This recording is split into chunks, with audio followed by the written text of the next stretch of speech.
باب نمبر 4 بڑی سرکار۔ میرے ایک دوست ہیں امتیاز بخاری۔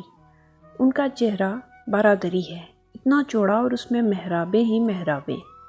شخصیتوں میں دروازے عام ہوتے ہیں لیکن پیٹ دار ہوتے ہیں، کوئی بند، کوئی آدھ کھلا، کوئی کھلا ہوا۔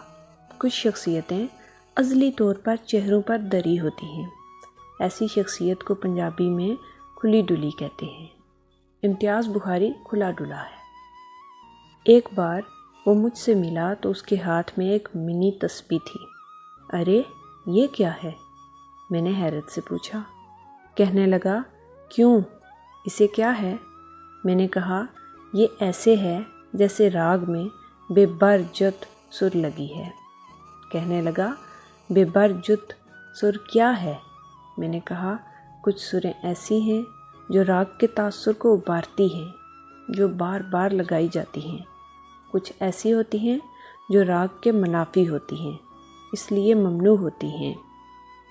یہ تیری شخصیت سے ہم آہنگ نہیں ہے بلکہ اسے جٹلاتی ہیں۔ اس سے پہلے بھی عماد الدین ایک بزرگ کو میرے گھر لائے تھے۔ ان کے ہاتھ میں بھی تسبیح تھی۔ وہ ہم سے باتیں کرتے جاتے تھے، ساتھ ساتھ تسبیح کے دانے گراتے جاتے تھے، لیکن ان کے ہاتھ میں تسبیح سجتی تھی۔ رسمی سے بزرگ تھے، معزز تھے، داڑھی تھی، گیسو تھے، جسم پر چوغا تھا، کندھے پر صافہ لٹک رہا تھا۔ اگلے روز عماد بھی ایک منی تسبیح اٹھائے آ گیا۔ میں کہکہا مار کر ہنسا۔ اکسی کہنے لگا، بابا آپ تو خواہ مخواہ اعتراض کرتے رہتے ہیں۔ اب کی بار میں فرانس گیا تھا تو میں نے دیکھا کہ یورپ میں تسبیح اٹھائے رکھنا فیشن ہو گیا ہے۔ ہماری محترمہ بی بی بھی تو اٹھائے پھرتی ہیں۔ امتیاز بخاری سے میں نے پوچھا، یہ بتا، یہ منی تسبیح فیشن ہے یا روحانیت؟ بخاری بولا، یہ حکم ہے۔ میں نے کہا، یار تو بشر سے آزاد دکھتا ہے، پابند کیسے ہو گیا؟ بولا، میرے ایک بزرگ دوست ہیں، ان کے حکم سے یہ تسبیح ہاتھ میں رکھتا ہوں۔ میں نے کہا، کیا ان بزرگ دوست میں سینس آف ہارمنی کا فقدان ہے؟ کہنے لگا، اس کے برعکس، ان کا تو عقیدہ ہی ہارمنی ہے، توازن ہے اور ہم آہنگی ہے۔ میں نے کہا، لیکن یہ تسبیح تو تجھ سے ہم آہنگ نہیں ہے، یہ تو نمائش ہے، دکھاوا ہے، پریٹینشن ہے اور دعویٰ ہے۔ وہ ان باتوں کو روا نہیں رکھتے، بخاری نے جواب دیا۔ اس پر میں سٹپٹا کر رہ گیا۔ میں نے کہا، یہ کیسا بزرگ ہے جو نمائشی تسبیح بھی چلاتا ہے، ساتھ ہی ہارمنی اور ہم آہنگی توازن کا دعویٰ بھی کرتا ہے؟ ہمیں بھی زیارت کروا دے ان کی۔ یوں ہم رفیق امن سے جا ملے۔ گجرہان پہنچے تو پتہ چلا کہ شہر کے سبھی لوگ انہیں جانتے ہیں۔ انہوں نے انہیں پروفیسر کا لقب دے رکھا تھا۔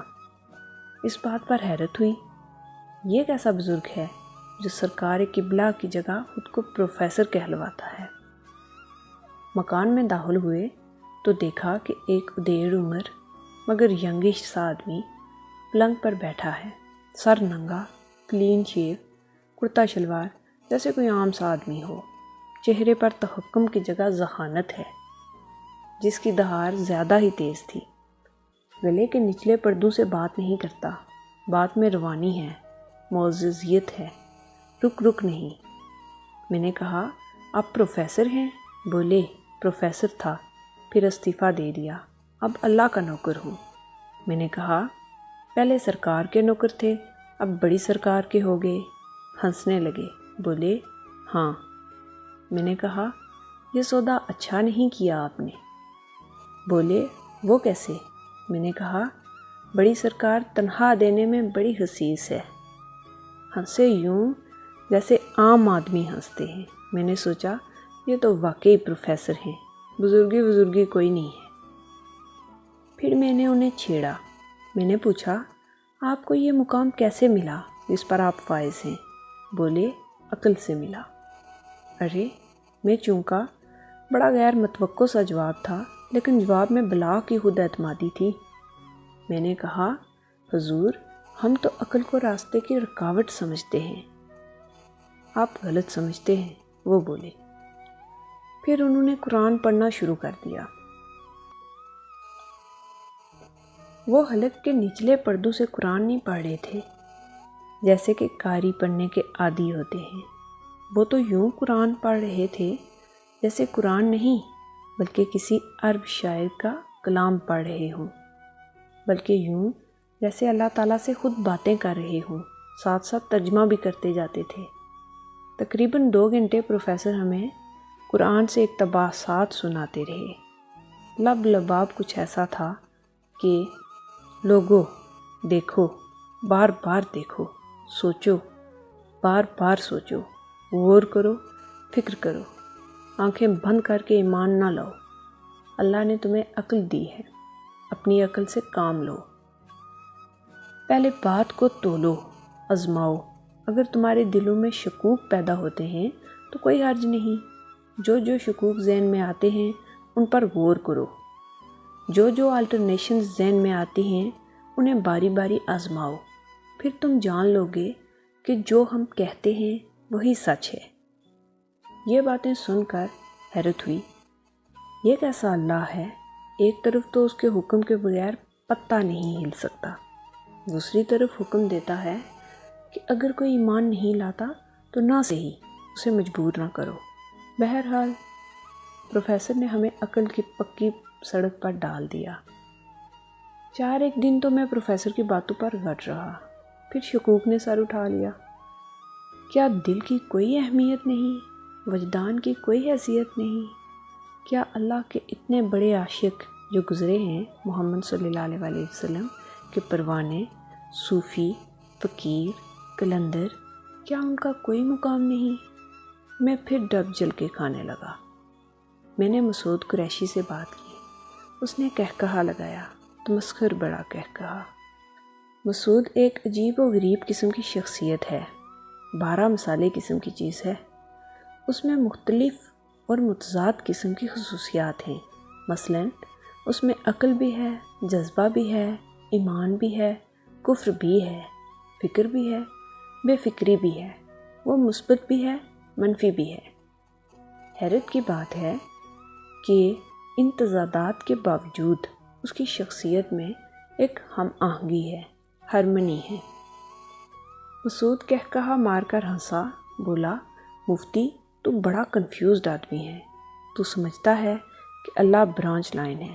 نہیں بھائی، اللہ تو بہت بڑا جنکشن ہے، کئی ایک راستے وہاں پہنچتے ہیں، کئی ایک لائنیں آتی ہیں، عقل کی لائن بھی پہنچتی ہے، وجدان کی بھی، اور پتہ نہیں کون کون سی لائنیں پہنچتی ہیں۔ پھر طفیل صاحب آ گئے۔ طفیل پڑھا لکھا ہے، دنیا گما ہے، انڈسٹریلسٹ ہے، امیر کبیر بھی ہے اور غریب مزاج ہے۔ اس پر صرف ایک دھن سوار ہے، قرآن پڑھو، قرآن سمجھو، قرآن جیو۔ طفیل کی سب سے بڑی خوبی یہ ہے کہ وہ کسی خاص مسلک کا حامی نہیں، کسی خصوصی طریقہ کار کا مبلغ بھی نہیں، کسی رویے کو رد نہیں کرتا، کوئی پابندی نہیں لگاتا، صرف قرآن کی جانب توجہ مبذول کرتا ہے۔ کہنے لگا، مفتی صاحب کیوں ادھر ادھر مارے مارے پھرتے ہیں؟ تمہارے پاس قرآن جو ہے، بس پڑھو، پھر پڑھو، پھر پڑھو اور پڑھتے ہی رہو۔ یہ تہ در تہ کتاب ہے، آہستہ آہستہ بیت کھولتی ہے، سہج پکے سو میٹھا ہونے والی بات ہے۔ ایک بار پڑھنے کی چیز نہیں ہے، بار بار پڑھو، آہستہ آہستہ سب بیت کھلتے جائیں گے۔ مسعود نے کہا، مفتی قرآن کا صرف ترجمہ پڑھنا تفسیر نہ پڑھنا، تفسیر میں مفسر کے ذاتی رویے کی جھلکیاں آ جاتی ہیں۔ عمر نے کہا، مودودی صاحب کا ترجمہ پڑھ لو۔ عبدال بیلا کہنے لگا، مولانا اشرف علی تھانوی کا ترجمہ بہتر رہے گا۔ پھر ساجد صاحب تشریف لے آئے۔ ساجد متشرع مسلمان ہیں، وضاقطہ میں علماء دین کا رنگ ہے، باکردار ہیں، دنیاوی علوم سے خاطر خواہ واقفیت ہونے کی وجہ سے خیالات میں ماڈرن ہیں۔ اسلام کی خدمت کا جذبہ شدت سے طاری ہے، خلوص میں بھی شدت ہے۔ ساجد صاحب ایک قرآن خرید کر لے کے آئے اور مجھے تحفہ پیش کر دیا۔ کہنے لگے، ترجمے کے لحاظ سے یہ قرآن بہترین ہے، دوسرے اغلاط سے بھرے ہوئے ہیں۔ قرآن کریم کے اختتام پر اعلان تھا کہ دوسرے تراجم یا تو غلط ہیں یا ناقص یا نامکمل اور سرسری ہیں۔ یہ اعلان سخت الفاظ میں تھا۔ اختلافات کو ہوا دینا اور دوسروں پر کڑی نکتہ چینی کرنا اسلامی اسپرٹ کے منافی ہے۔ میں پھر تذبذب کا شکار ہو گیا۔ طفیل نے کہا، اختلافات کی طرف دھیان نہ دیجیے، ہماری قوم کو اختلافات جنریٹ کرنے کی عادت ہے۔ کوئی سا قرآن پڑھیں، چاہے کسی کا ترجمہ ہو، قرآن آپ کی توجہ اپنی طرف مرکوز کرے گا۔ یہ بڑی طاقتور کتاب ہے۔ قرآن پڑھ کر میں حیران رہ گیا۔ میرا خیال تھا کہ قرآن حکیم ایک مذہبی کتاب ہے جس میں اللہ کی عظمت کا بیان ہے اور صراط مستقیم کے متعلق ہدایات ہیں۔ میں نے دیکھا کہ قرآن میں تو ایک جہان آباد ہے۔ وہ مذہب پر محدود نہیں، وہ تو ایک دانش کدہ ہے جس میں ہر موضوع پر بات کی گئی ہے۔ لکھی ہوئی تاریخ سے بہت پہلے کی کہانیاں ہیں، اختلافات کے متعلق ہدایات ہیں، تخلیق کائنات کے متعلق اشارے ہیں، نباتات، حیوانات، جمادات سے متعلق علوم کی باتیں ہیں، حکمت کی باتیں اور صحت کی باتیں، ادویات کی باتیں، سورج، چاند، ستارے، زمین، خلا، ہر موضوع پر دانش کی باتیں۔ مختصر یہ کہ جسے میں دریا سمجھا تھا وہ سمندر نکلا۔ ایک نو مسلم انگریز نے قرآن کی عظمت بیان کرتے ہوئے ایک واقعہ لکھتا ہے، دو دوست تھے، ایک تاجر اور دوسرا ملا۔ تاجر نے ملا کو قرآن کریم کا انگریزی ترجمہ دکھایا۔ وہ بولا، اسے پڑھو۔ ملا نے اس وقت ورق گردانی کی، اتفاق سے ایک صفحہ کھل گیا جس میں سمندری طوفان کا ذکر تھا۔ ملا اسے پڑھنے لگا، پڑھتا رہا، پھر بولا، یار یہ جو محمد تھا کیا وہ ذات کا ملا تھا؟ تاجر نے کہا، نہیں، ملا نہیں تھا، وہ تو لکاتک صحرا کا رہنے والا تھا۔ تو ضرور اس نے کوئی سمندری سفر کیا ہوگا نا؟ تاجر بولا، نہیں، اس نے کبھی سمندری سفر نہیں کیا۔ نہیں، میں نہیں مانتا، ملا چلایا۔ اس نے اس کتاب میں سمندری طوفان کی ایسی تفصیل لکھی ہے جو صرف وہ شخص لکھ سکتا ہے جس نے سمندری طوفان دیکھا ہو یا بیتا ہو، کوئی دوسرا نہیں لکھ سکتا۔ تاجر نے کہا، نہیں، اس نے سمندری طوفان کبھی نہیں بیتا۔ اگر ایسا ہے، ملا چلایا، تو یہ کتاب محمد صلی اللہ علیہ وسلم نے نہیں لکھی، یقیناً یہ کتاب الہامی ہے۔ صرف سمندری طوفان کی بات نہیں، قرآن میں ہزاروں برس پرانی کہانیاں ایسی تفصیل سے لکھی ہیں جیسے کوئی آنکھوں دیکھی پر کمنٹری کر رہا ہو۔ بادشاہوں کے نام، شہروں کے نام، قوموں کے نام اور ان کے کردار، ان کی ثقافت، ان کے مذاہب، ہر بات تفصیل سے رقم کی گئی ہے۔ جب قرآن اخلاق پر بات کرتا ہے تو ایسے لگتا ہے جیسے یہ کتاب اخلاقیات کی کتاب ہے۔ یہ انسانی رشتوں کے جملہ پہلوؤں پر بات کرتا ہے۔ ماں باپ سے کیسا سلوک رکھنا چاہیے، مہمان سے کیسا، دشمن سے کیسا، بادشاہ کو رعایا سے کیسا سلوک رکھنا چاہیے اور رعایا کو بادشاہ سے کیسا۔ ایسا لگتا ہے جیسے قرآن مسلمانوں سے نہیں بلکہ بنی نوع انسان سے مخاطب ہے۔ ہاں، تو قرآن پڑھ کر میں حیران رہ گیا۔ مجھے یہ شوق چڑھا کہ دیکھوں دانشوروں کا قرآن کے متعلق کیا خیال ہے، ایسے دانشوروں کا جو اس کے حق میں یا اس کے خلاف تعصب نہ رکھتے ہوں، جن کا نقطۂ نظر جذباتی نہ ہو بلکہ حقیقت پسند ہو۔ میں نے دیکھا کہ آج کے دانشور اور سائنسدان جنہیں قرآن کا مطالعہ کرنے کا موقع ملا ہے، حیران ہیں، یہ کیسی کتاب ہے؟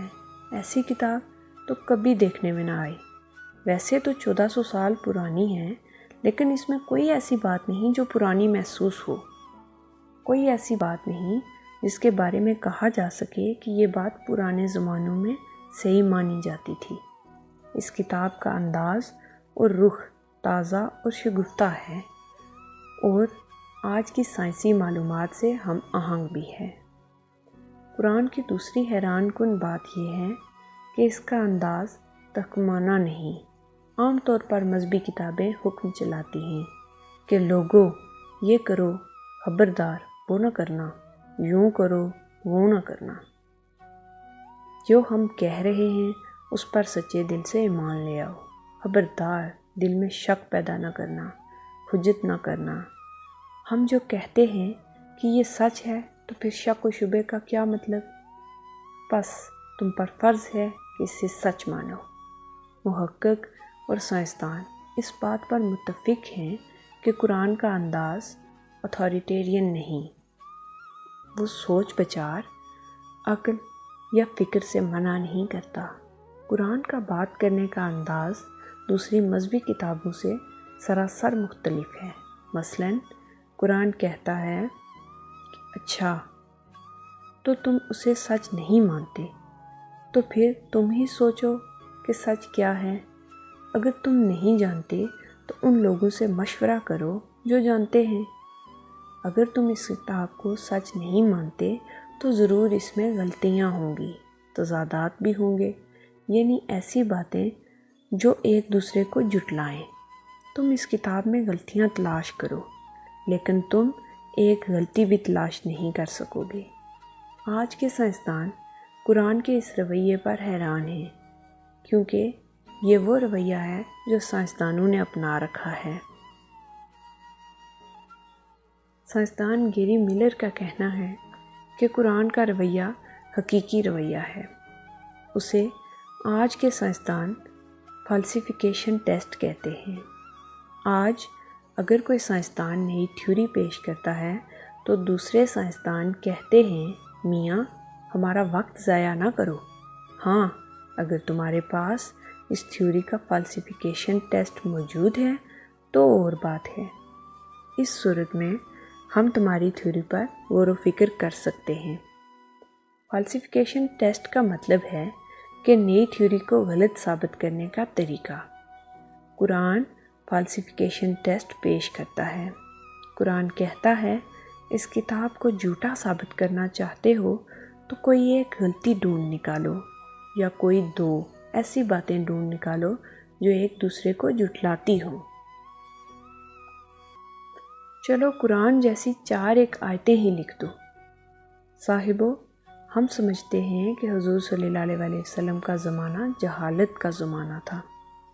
ان دنوں مکے میں بدھو رہتے تھے جو غیر مذہب تھے، جاہل تھے۔ یہ بات غلط ہے۔ اس کے برعکس تاریخ شاہد ہے کہ مکے میں قبیلوں کے سردار دکھتے تھے۔ ان کی حیثیت بالکل ایسی تھی جیسے ہماری قبائلی علاقوں کے سرداروں کی ہے۔ وہ بڑے خوددار تھے، ہوش مند تھے، بڑے زبان دان تھے، شاعر تھے، شعر و سخن کے دل دادا تھے۔ اس کے باوجود وہ قرآن جیسی آیت لکھ کر قرآن کو جھٹلا نہ سکے۔ قرآن کی زبان اتنی حسین ہے، اس میں اتنا ردم ہے، اتنی السٹریشن ہے، ایسا ساؤنڈ ایفیکٹ ہے کہ ناواقف لوگ بھی سن کر سر دنتے ہیں۔ فالسیفیکیشن ٹیسٹ کے سلسلے میں گیری ملر نے 2 بڑی دلچسپ باتیں کی ہیں۔ لکھتا ہے محمد صلی اللہ علیہ وسلم کا ایک چچا تھا، اس کا نام ابو لہب تھا۔ ابو لہب کو حضور صلی اللہ علیہ وسلم سے عداوت تھی۔ اس کی زندگی کا واحد مقصد قرآن، اسلام اور حضور صلی اللہ علیہ وسلم کو جھٹلانا تھا۔ وہ محمد صلی اللہ علیہ وسلم کا پیچھا کیا کرتا تھا، جہاں بھی آپ صلی اللہ علیہ وسلم جاتے وہ پیچھے جاتا۔ آپ صلی اللہ علیہ وسلم کی ہر بات کو جھٹلاتا کہ یہ چیز سفید ہے تو وہ جھٹ بول اٹھتا نہیں یہ چیز کالی ہے۔ اگر آپ صلی اللہ علیہ وسلم کہتے کہ دن ہے تو وہ کہتا نہیں رات ہے۔ قرآن میں ابو لہب کا ذکر بھی آیا ہے کہ وہ دوزخ کی آگ میں جلے گا۔ دوزخ کی آگ میں جلنا اس کا مقدر ہے، مطلب یہ کہ وہ کبھی اسلام قبول نہیں کرے گا، کافر ہی رہے گا۔ گیری ملر لکھتا ہے کہ اس آیت کے نازل ہونے کے بعد ابو لہب 10 سال زندہ رہا۔ اس کے لیے قرآن کو جھٹلانا بہت آسان تھا۔ وہ مسلمانوں سے کہتا دوستو میں مسلمان ہونا چاہتا ہوں، مجھے مسلمان بنا لو۔ جب وہ مسلمان بنا لیتے تو کہتا لو بھائی تمہارا قرآن تو جھوٹا ہے، اب بولو۔ لیکن ابو لہب نے ایسا نہیں کیا، حالانکہ اس کی زندگی کا مقصد ہی یہ تھا کہ وہ قرآن کو جھوٹا ثابت کرے، حضور صلی اللہ علیہ وسلم کو جھٹلائے۔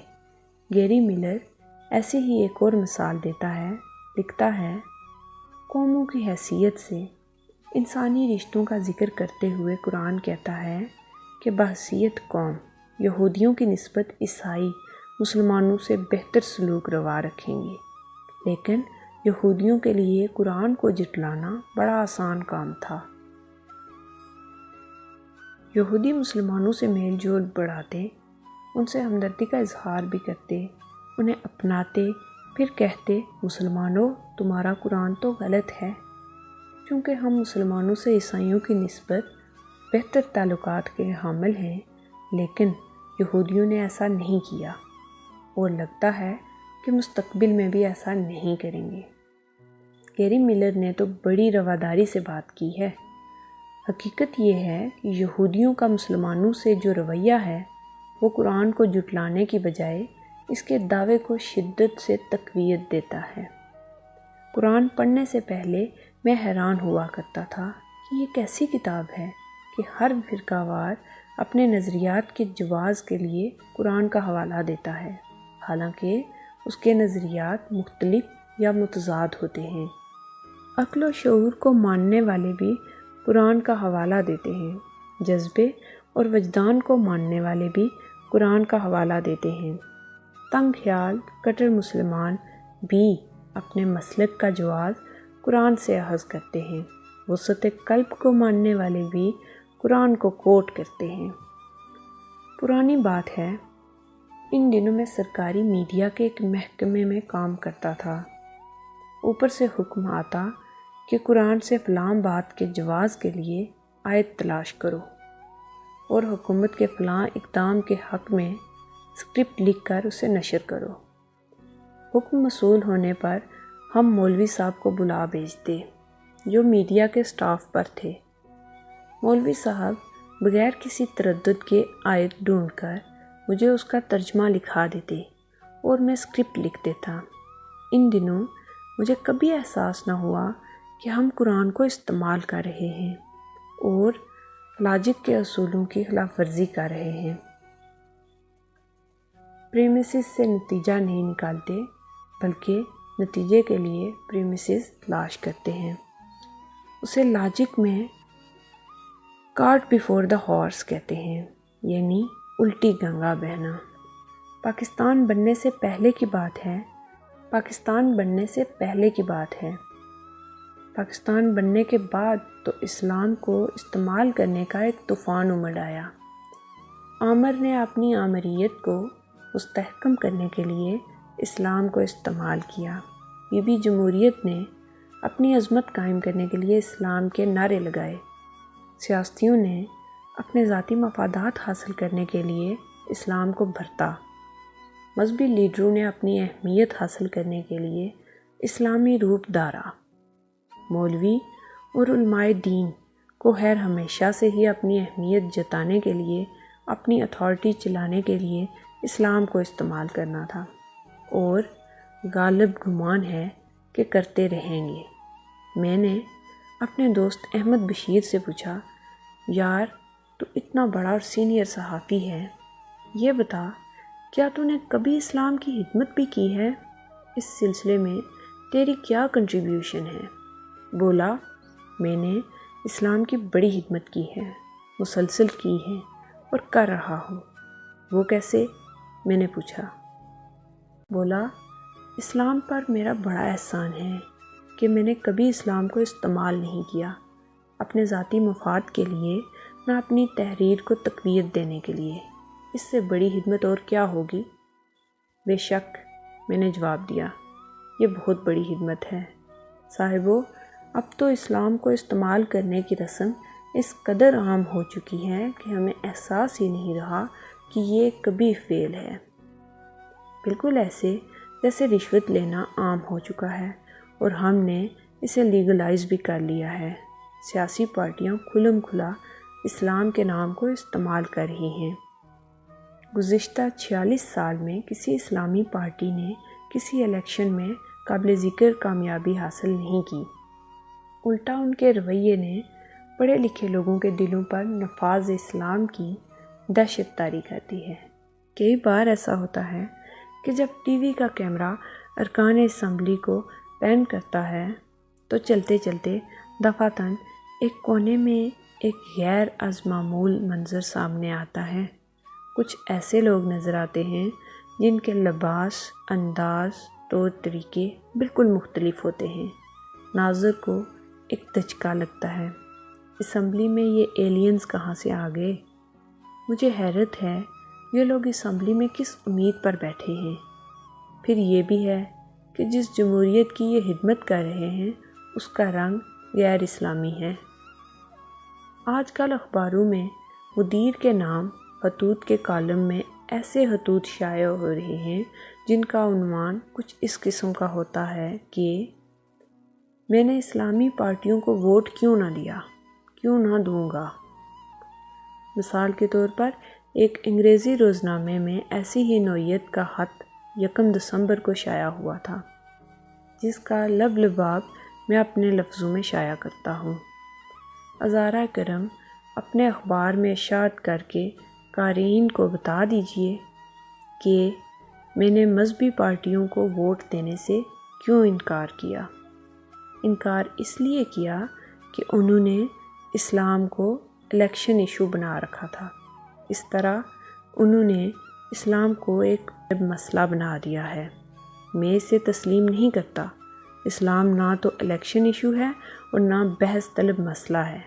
میرے نزدیک اسلام ایک ضابطہ حیات ہے۔ ہمارے ہاں بہت سے مذہبی فرقے ہیں، سنی، شیعہ، دیوبندی، بریلوی، ہر پارٹی کا اسلام کے متعلق مختلف نظریہ ہے۔ میرے نزدیک اسلام اختلاف نہیں، اسلام میں ایک ہے، فرد اور اللہ کے درمیان تعلق۔ ہر مسلمان کو حق حاصل ہے کہ وہ اپنے نظریے کے مطابق اسلام جیے، بشرط یہ کہ وہ اپنا نظریہ دوسروں پر نہ ٹھونسے۔ اسے حق حاصل ہے کہ اپنے خیالات کے مطابق فرائض ادا کرے اور اپنی مرضی کے مطابق کوئی سابقہ مان لے۔ کسی مولوی یا دینی عالم کو یہ حق حاصل نہیں کہ اس میں دخل دے۔ انہوں نے مجھے بتایا کہ اگر کوئی مسلمان ہاتھ یا پاؤں کو کاٹنے یا سنسار کرنے کے اصول کو مان لے تو وہ بہتر مسلمان بن جاتا ہے۔ میں ان سے کہتا ہوں کہ میں اس لیے مسلمان ہوں کہ میرے دل میں حضور اعلیٰ صلی اللہ علیہ وسلم اور اللہ کی محبت گامزن ہے، اس لیے نہیں کہ میں دوزخ کے عذاب سے خوفزدہ ہوں۔ میرے اسلام کی بنیاد محبت ہے، خوف نہیں۔ اگر مولوی لوگ اپنے اسلام کی بنیاد خوف پر رکھنا چاہتے ہیں تو بے شک رکھیں۔ یہ خوش فہمی کہ مذہب ذاتی معاملہ ہے، مذہب سے فرار کے لیے پیدا کی گئی ہے۔ میں بھی ایک زمانے میں یہ سمجھا کرتا تھا کہ مذہب ذاتی معاملہ ہے۔ مجھے یہ خیال کبھی نہ آیا کہ اسلام اگر ذاتی معاملہ ہے تو پھر اسلام ایک کیسے ہو سکتا ہے؟ پھر تو ہر فرد کا اپنا اسلام ہوا۔ دراصل ایسے چمکیلے خیالات مغرب سے آتے ہیں اور ہمارے نوجوانوں کی آنکھوں کو حیران کر دیتے ہیں۔ سب سے پہلا مغربی خیال جس نے میری آنکھوں کو حیران کیا رسل کا اسکیپٹیسزم تھا کہ ہر بات میں شک کرو۔ اس خیال نے میری ساری جوانی کو دھندلائے رکھا، حالانکہ حقیقت سامنے دری تھی، لیکن یہ بات مجھے نظر نہ آئی کہ یہ تو ایک منفی اصول ہے اور منفی اصول زندگی میں روانی پیدا نہیں کر سکتے۔ شاید تحقیق کرنے والوں کے لیے شک کا اصول کارآمد ہو۔ عام آدمی کے لیے تو ایک دوسرے کی بات مان لینا، بھروسہ کرنا اہم ہے، کیونکہ انسان مجلسی مخلوق ہے۔ ہر فرد کی زندگی میں بیشتر باتیں ایسی ہوتی ہیں جنہیں جان لینے اور مانے بغیر ہی بات نہیں بنتی۔ عرصہ دراز تک ایسی رسل کے اس چمکیلے خیالات کو سینے سے لگائے بیٹھا رہا۔ پھر مجھے پتہ چلا کہ زندگی بسر کرنے کے لیے شک نہیں بلکہ ایمان کی ضرورت ہے۔ اپنی انگلی جلائے بغیر ماننا پڑتا ہے کہ آگ جلاتی ہے۔ آئنسٹائن کی تھیوری کو پرکھے بغیر ماننا پڑتا ہے کہ ہر ذرے میں ایک سولر سسٹم موجود ہے۔ ہم سب تحقیق کے بغیر مانتے ہیں کہ فلاں شخص ہمارا باپ ہے۔ صاحبو، مان لینے میں بڑا سکھ ہے۔ ڈاکٹر ابدال بیلا سے ایک روز میں نے پوچھا، ڈاکٹر یہ بتلا، کیا تم نے پورے طور پر جان لیا ہے کہ انسانی جسم کس طرح کام کرتا ہے؟ ڈاکٹر ابدال بیلا میرا ایک دوست ہے۔ وہ MBBS ڈاکٹر ہے، ساتھ ہی افسانہ نویس بھی ہے۔ ڈاکٹر کے حوالے سے وہ سختی سے حقیقت پسند ہے، رائٹر کے حوالے سے وہ خواب دیکھتا ہے۔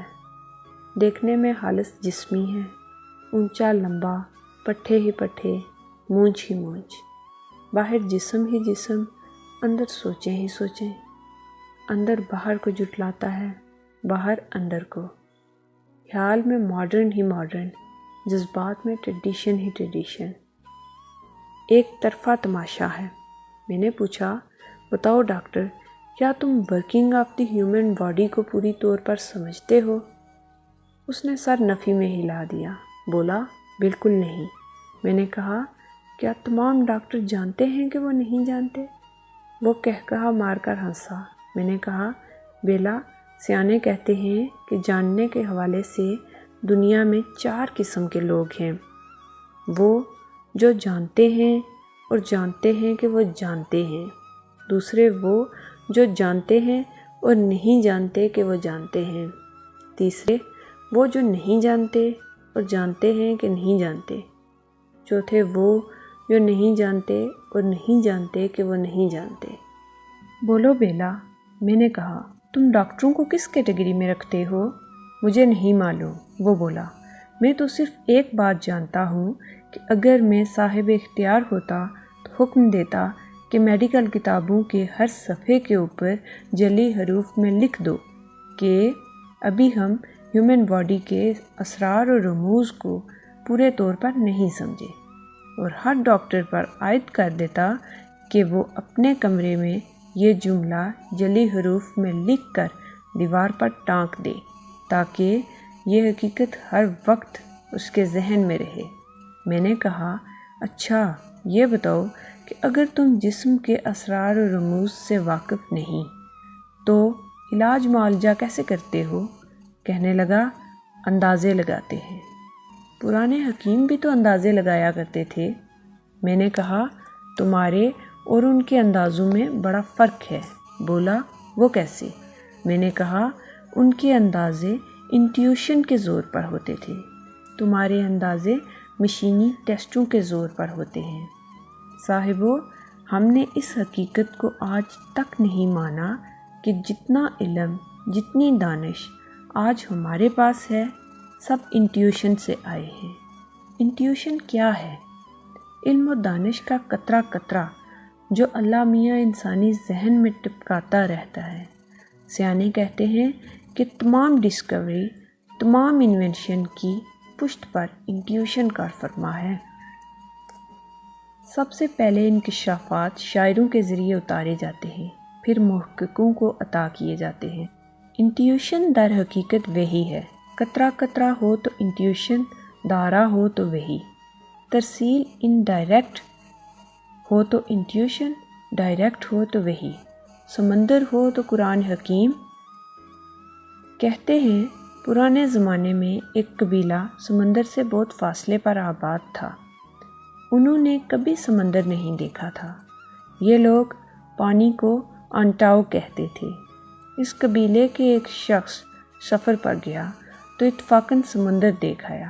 واپس آ کر اس نے اپنے قبیلے والوں کو سمندر سمجھانے کی کوشش کی۔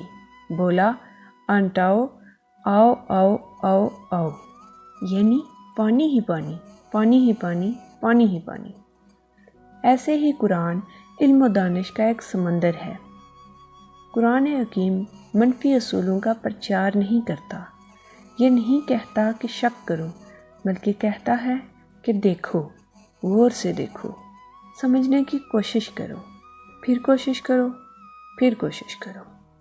بات سمجھ میں نہ آئے تو ان لوگوں سے پوچھو جو جانتے ہیں، پھر بھی سمجھ میں نہ آئے تو کوئی رائے قائم نہ کرو، نہ مانو نہ رد کرو، یعنی اوپینین سسپینڈ کر دو۔ آج سے 1400 سال پہلے قرآن نے کہہ دیا تھا کہ زندگی کی ابتدا پانی سے ہوئی۔ اس پر دانشوروں نے کہا یہ کیسے ہو سکتا ہے کہ زندگی پانی سے بنی ہو۔ انہوں نے اس بات کو مذاق میں اڑایا۔ پھر 1200 سال کے بعد کسی محقق نے خوردبین ایجاد کر دی۔ خوردبین کی ایجاد کے بعد پانی میں جھانکنا ممکن ہو گیا۔ پھر جو پانی میں جھانکا تو سائنسدان یہ دیکھ کر حیران رہ گئے کہ پانی زندگی کے جرثوموں سے بڑا پڑا ہے۔ دراصل سارا جھگڑا سائنس کے بارے میں ہماری خوش فہمی نے پھیلا رکھا ہے۔ ہم سمجھنے لگے ہیں کہ سائنس ایک مکمل علم ہے۔ دراصل آج کی سائنس اللہ کی حکمتوں کو سمجھنے کی ایک ناکام آوارہ کوشش ہے جس کی کوئی منزل نہیں۔ سائنسی تحقیق کی ابتدا مسلمانوں نے کی۔ یہ اس زمانے کی بات ہے کہ جب یورپ زمانہ جہالت کے دور سے گزر رہا تھا۔ مسلمانوں کی سائنسی تحقیق کی پشت پر کائنات کا خالق تھا۔ کائنات ایک کنفیوزڈ پھیلاؤ نہیں تھا۔ کائنات کا ایک مقصد تھا، ایک نظم تھا، ایک منصوبہ بندی تھی، ایک منزل تھی۔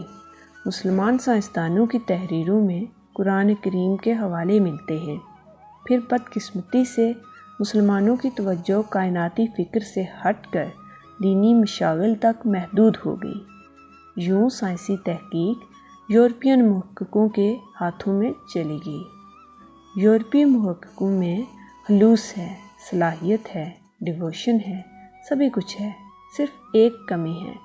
وہ کائنات کو تخلیق کار کے حوالے سے نہیں دیکھتے، صرف تخلیق کے حوالے سے دیکھتے ہیں۔ خالق کے حوالے سے نہ دیکھو تو کائنات ایک جنگل بن جاتی ہے۔ اس میں مقصد رہتا ہے نہ منزل، منصوبہ بندی نہ نظام، اس لیے تحقیق آوارہ ہو جاتی ہے۔ نیوٹن نے سیب کو گرتے ہوئے دیکھا اور کشش کا بیٹ پا لیا۔ اس نے سیب کے گرنے کے عمل کو دیکھا، سیب کو نہ دیکھا۔ سیب کو دیکھتا تو دیکھتا کہ اتنے چھوٹے سے بیج میں کیا کیا رکھ دیا گیا ہے، ایک درخت، تنا، شاخیں، پتے اور پھل۔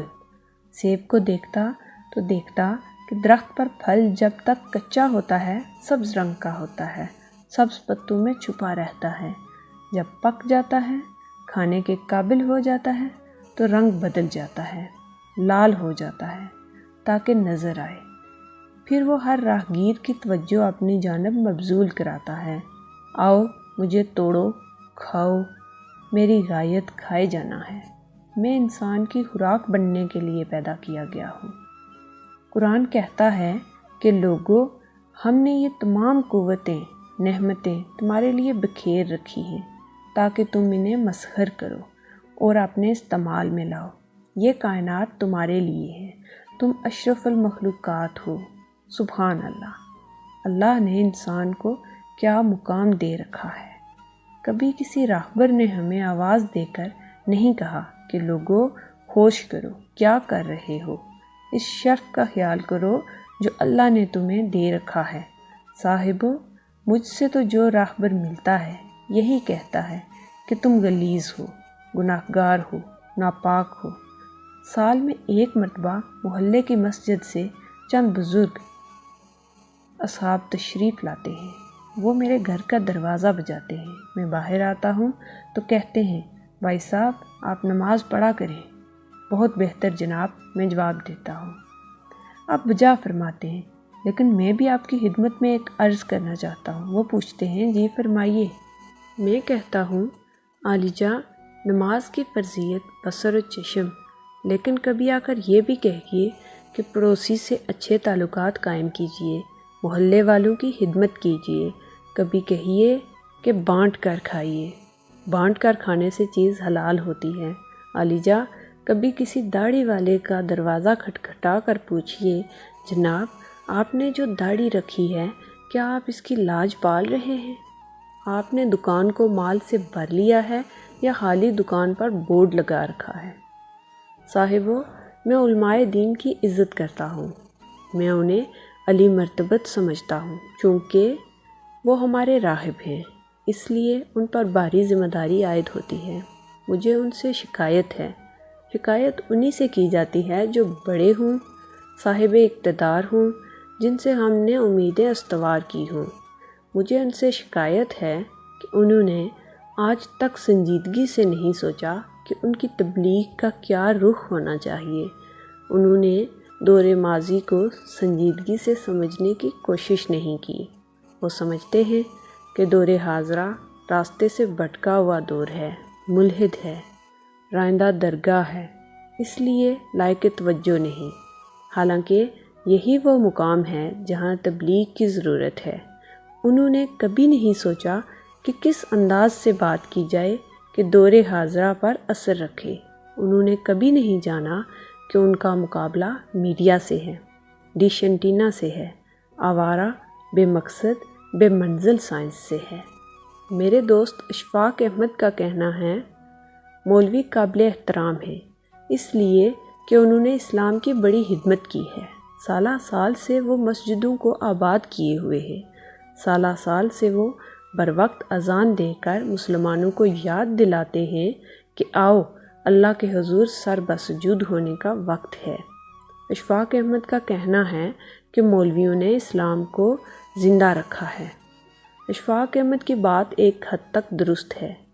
اسلام کے دو پہلو ہیں، ایک فارم، دوسرا اسپرٹ۔ بے شک مولویوں نے اسلام کی فارم کی خدمت کی ہے، وہ بھی صرف نماز کی حد تک۔ انہوں نے اسلام کو نماز تک محدود کر دیا ہے۔ آج اسلام کا مبلغ صرف نماز کی تلقین کرتا ہے، اس نے اسلامی کردار کو بالکل پس پشت ڈال دیا۔ نتیجہ یہ ہے کہ آج اسلام صرف فارم تک محدود ہو کر رہ گیا ہے۔ نماز پڑھو، پجامہ ٹخنوں تک نہ پہنچے۔ آج سنت صرف جسمانی حد تک محدود ہو کر رہ گئی ہے۔ کہتے ہیں کمرے میں داخل ہوتے وقت خیال رکھو کہ دایاں پاؤں اندر دھرنا ہے، دائیں ہاتھ سے پانی پیو، لبیں کاٹو۔ کوئی نہیں کہتا کہ سچ بولو، سنت ہے۔ بانٹ کر کھاؤ، یہ بھی سنت ہے۔ لوگوں کے حقوق ادا کرو، سنت ہے۔